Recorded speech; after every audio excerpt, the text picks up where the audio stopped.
The Expedition 34 crew members take their turn on board after 12 straight years of crewed operations on the International Space Station, and they're excited to get to work focused on advancing the station's long-term goals. This space station really represents, to me, the very first big cooperative effort between the most affluent nations on this planet coming together to do something all toward one goal. And that is to do science that can't be done on the surface of the Earth. That is the core purpose of the space station. And so our job, as the people on board, is to make sure that that science gets done. The idea is to see how the space factor affects not only the different experiments and different materials, but to see how it affects us, real living humans, how it affects our bodies. A long-term existence under the conditions of zero-G leaves its trace even on a healthy person, such as a cosmonaut. The zero gravity reduces our muscle tone, our muscles atrophy, including our heart, and the cardiovascular system atrophies, the bones atrophy, decrease in bone mineral density. It's as if you spent months or years, even decades on Earth, happening in just a few months in orbit. And using changes in exercise and changes in diet, we have basically found a way to beat that type of aging, beat that type of osteoporosis. So all of this accelerated aging process and the means by which we figure out exactly what's going on, even in the cellular level, how to fix it, exercise, diet, medications, other things, all of those things stand to benefit us on the Earth. Why do we do this? We do this to gain a lot of experience, to prepare for subsequent flights, more long-duration flights to other planets.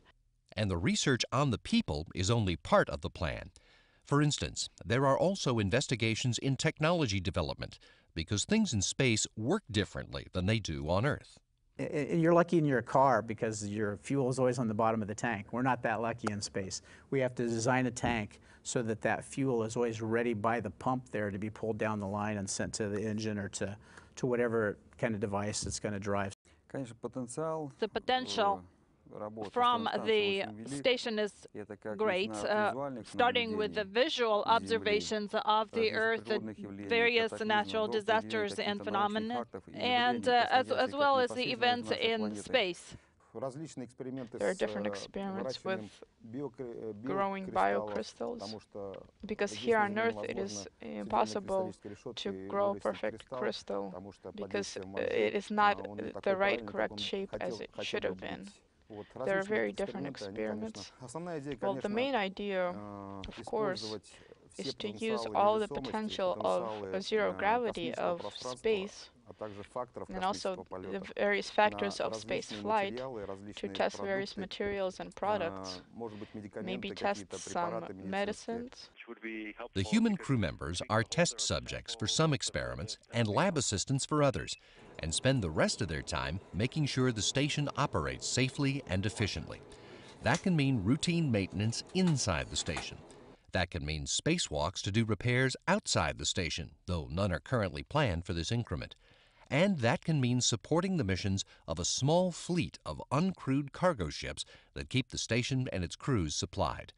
Visits are targeted within the Expedition 34 and 35 timeframe by the Russian Progress Vehicle, Europe's Automated Transfer Vehicle, and 2 American commercial ships, Space Exploration Technologies Corporation's Dragon and the Cygnus from Orbital Sciences Corporation, the second participant in the Commercial Orbital Transportation Services program.